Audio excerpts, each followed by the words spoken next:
Luc 24 nous enseigne qu'après la résurrection de Jésus, il y a eu une confusion au niveau des disciples de Jésus. Et il y a deux disciples qui vont se rendre à Emmaüs, un village qui n'est pas loin de Jérusalem. Et pendant le trajet, Jésus ressuscité va se joindre à eux, mais ils ne vont pas le reconnaître. Et Jésus va leur enseigner la parole de Dieu. Mais malgré l'enseignement de la parole de Dieu, ils ne vont toujours pas le reconnaître. Ce n'est que lorsqu'ils vont arriver à Emmaüs, pendant le repas, lorsque Jésus va rompre le pain, qu'en ce moment-là, Luc 24, le verset 35 nous dit que leurs yeux vont s'ouvrir et ils vont reconnaître Jésus. Et Jésus va disparaître. Et eux-mêmes, les disciples d'Emmaüs, ils vont retourner à Jérusalem pour informer les autres disciples que Jésus est réellement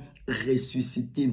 Amen. Et cette fraction du pain, elle fait référence à la Sainte Seine. Pendant la Sainte Seine, nous recevons le pain qui symbolise que nous sommes membres du corps de Christ. Mais au-delà de cette appartenance au corps du Christ, la fraction du pain symbolise, implique que chaque croyant qui participe à la Sainte Seine a accepté de mourir en lui-même pour que Jésus soit visible au travers de sa vie. Et c'est ce qui s'est passé pour ces deux disciples d'Emmaüs. Lorsque Jésus a rompu le pain, en réalité, cela traduisait qu'à un moment donné, ces deux disciples d'Emmaüs sont morts en eux-mêmes. Et parce qu'ils sont morts en eux-mêmes, leurs yeux spirituels se sont ouverts et ils ont pu reconnaître Jésus-Christ.